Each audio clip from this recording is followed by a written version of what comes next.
When you're working on a dream, at some point in time, a transition takes place. And the transition is what you are becoming in pursuit of the dream.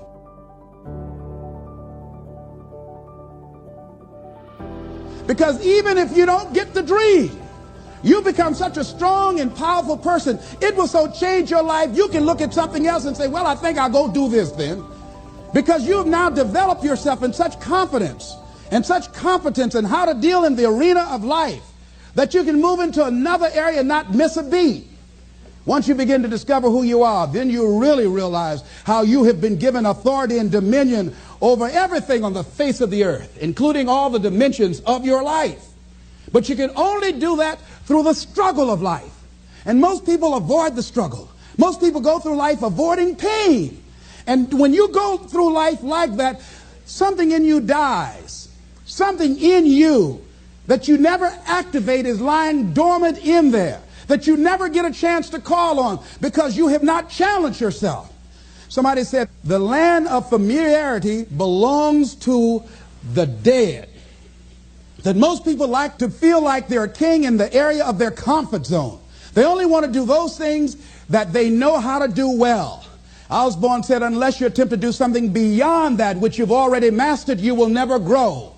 So if you want to begin to grow, you've got to put something out here that you can't reach easily, that has got to make you stretch, got to make you jump for it, got to make you get back a little bit and dig in so that you can take a leap for it. And maybe you jump up there and you miss it and you skin your knees and you come back again and you bust your lip next time. But you keep on, and through that process, you learn how to leap higher. You start challenging yourself to dig deeper, and then you discover some things about you that you don't know right now. Some talents that you have in you that you didn't know that you can do. I started out just talking to kids, and now I'm speaking at corporations. Now I'm traveling. I didn't know I can do this, but had I not given myself a chance, and I'm saying to you, give yourself a chance. Here's something else.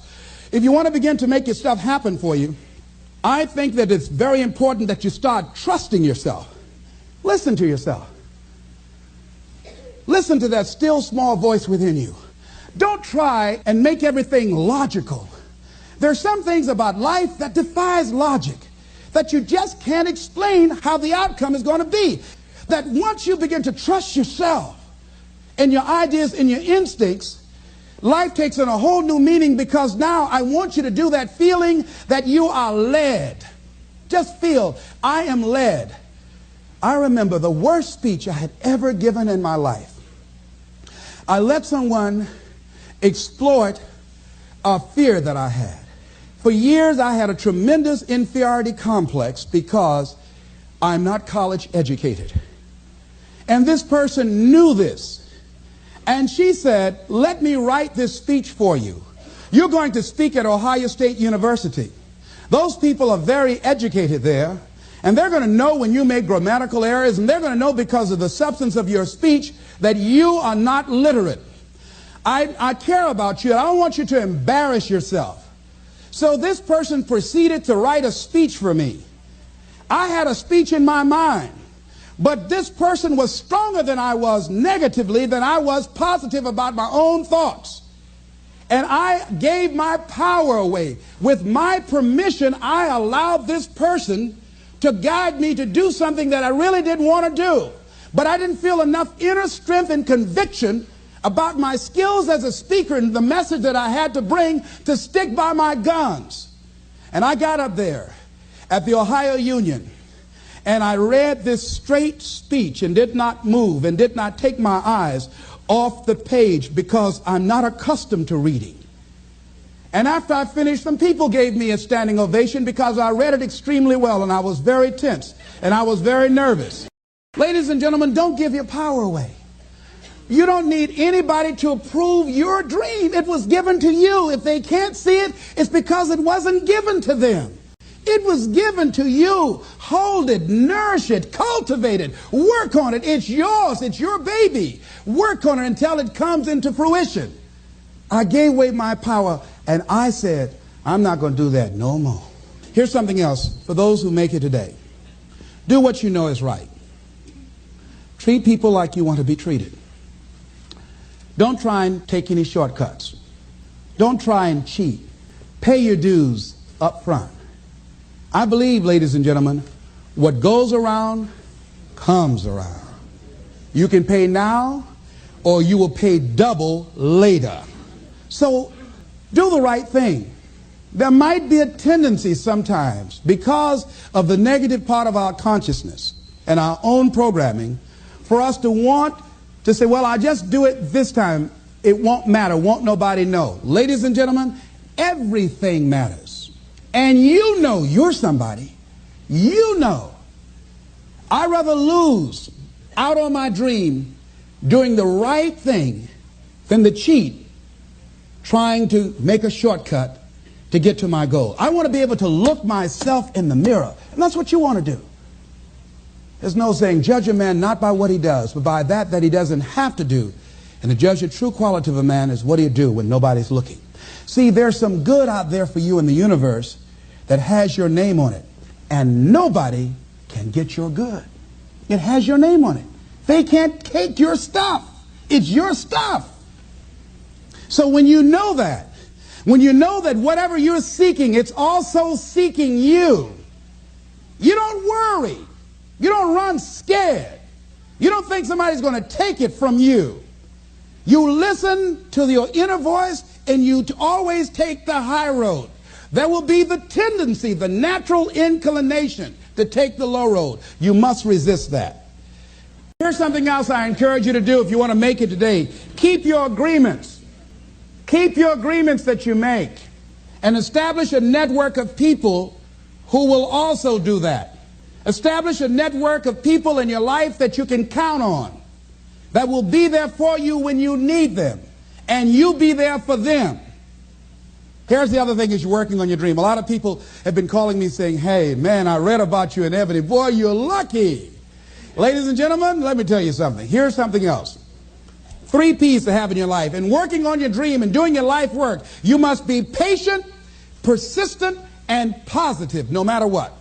I called John H. Johnson for 2.5 years to get in that magazine.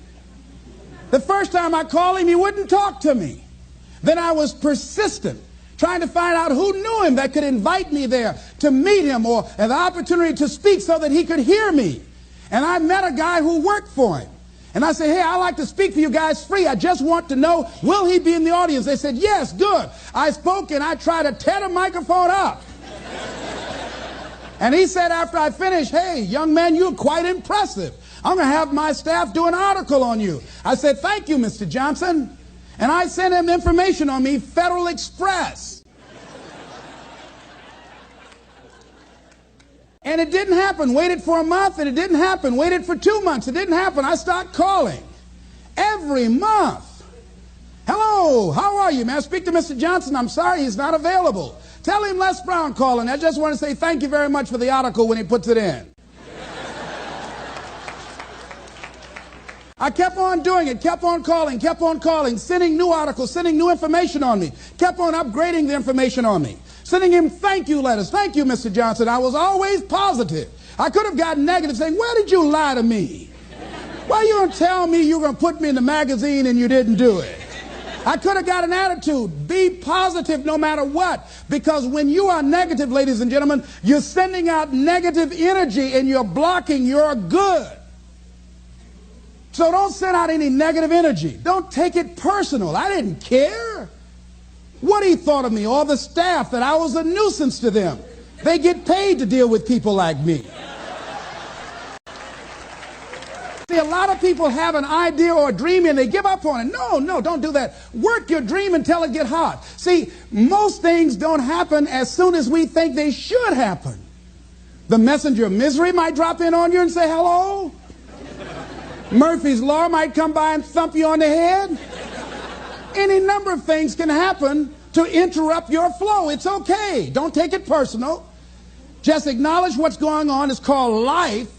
And keep on working on your dream. Continue to keep on knocking, because this is your life. This is what you love. This is your passion. Step back. Don't judge it. If you judge it, judge not yet, lest ye be judged. Why? Because when you judge it, you invest emotion in it, and that emotion could be anger, and guess what? That hurts you. That doesn't hurt anybody else. One doctor said, the man who angers me killeth me. And then he allowed someone to egg him into an argument on the floor of the National Medical Convention and suffered a massive heart attack. When you're in a state of anger, you have so much acid in your blood, if they withdrew some blood from you and inserted it into a pig, it would die from the acid. So what do you want to take yourself out early for by internalizing things? Shakespeare said, nothing is neither good nor bad, but thinking makes it so. So judge not according to your appearances, but right judgment. And feel that everything is going to work out for you because you're patient, you're persistent, and you're going to be positive no matter what. Don't allow other things or people or circumstances to determine what your reaction is going to be. I was out to dinner with some people, and we had a waitress that was quite discourteous and rude.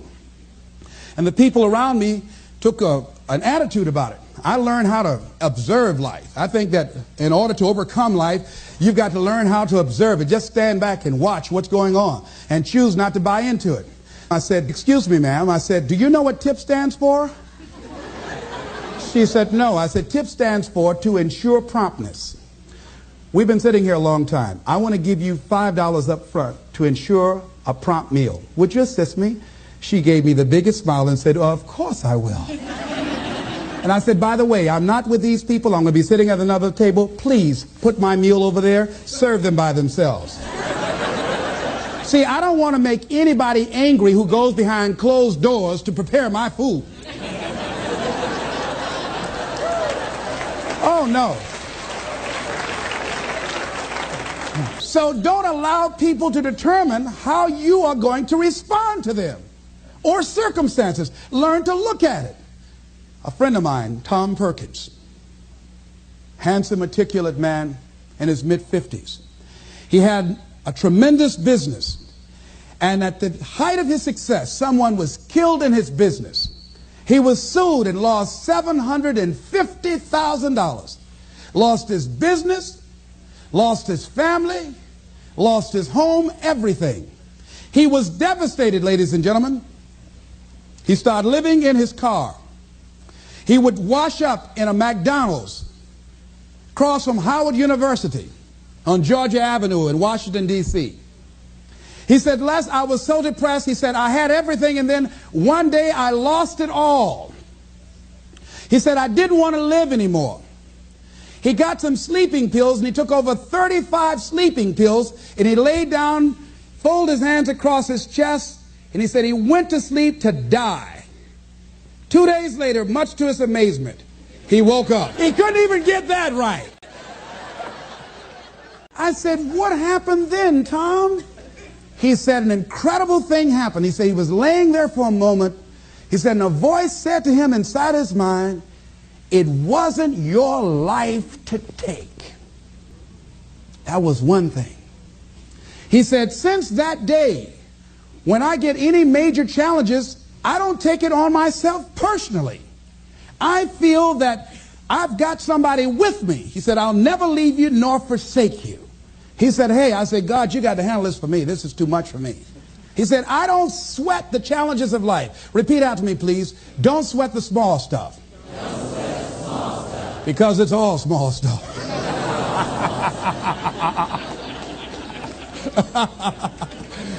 See, whatever you're worried about, if someone call you right now and say, listen, you got 2 days to live, I'm telling you, you won't be worried about your bills, ladies and gentlemen. You won't be worried about whether or not somebody loves you or cheating on you because you're about to check out. Okay? So put things in perspective. Here's something else Tommy said that I think is important.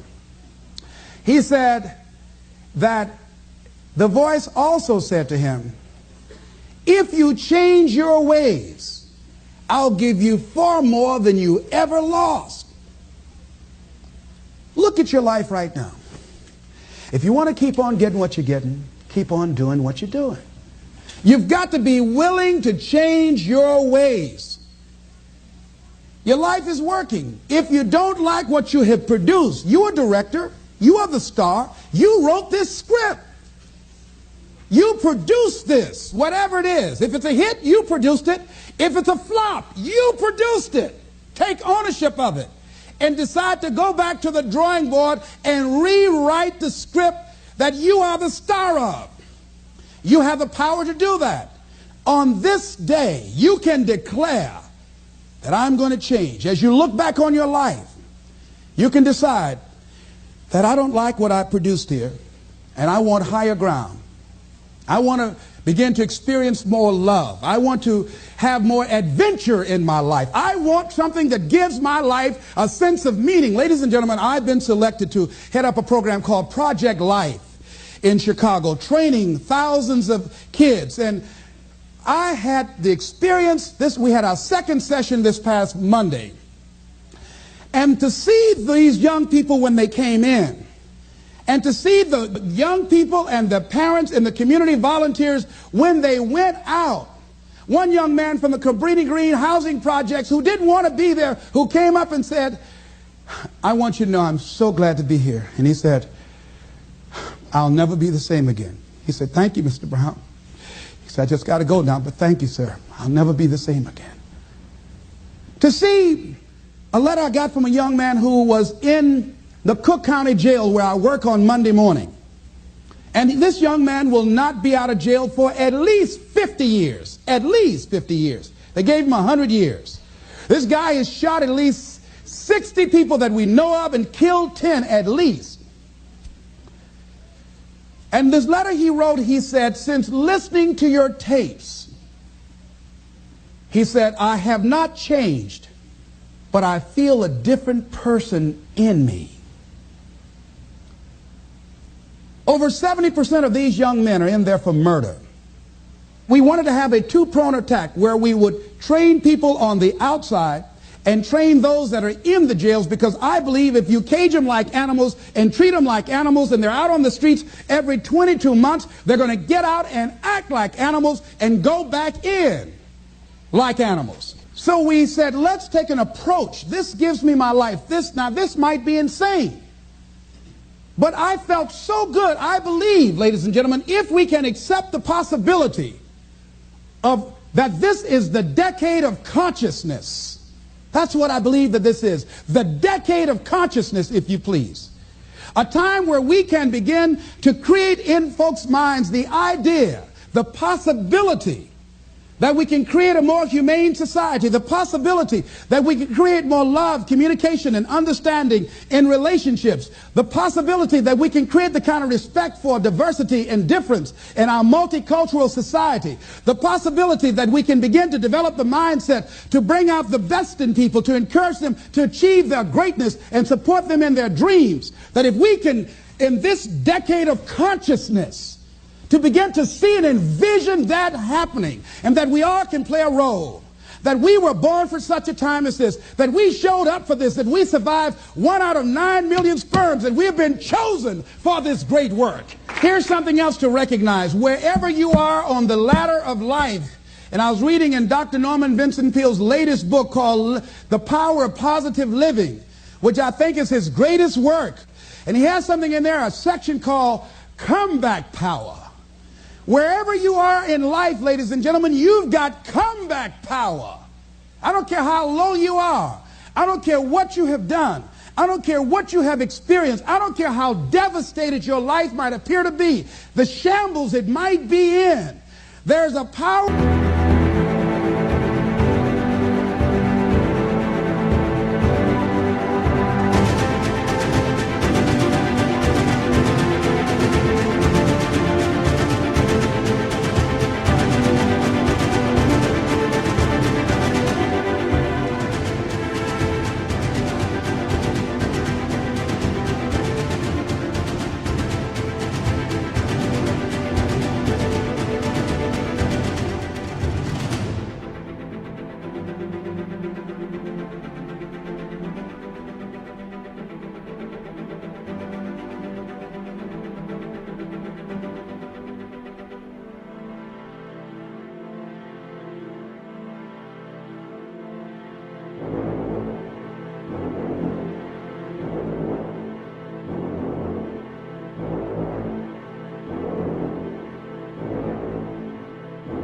in you that can enable you to be stronger and better than anything that's out here. One man who came to the training, he was not a kid. And I knew he had a drinking problem, and he was looking at me, and I could smell alcohol on him. I said, excuse me, come here, come here, come here.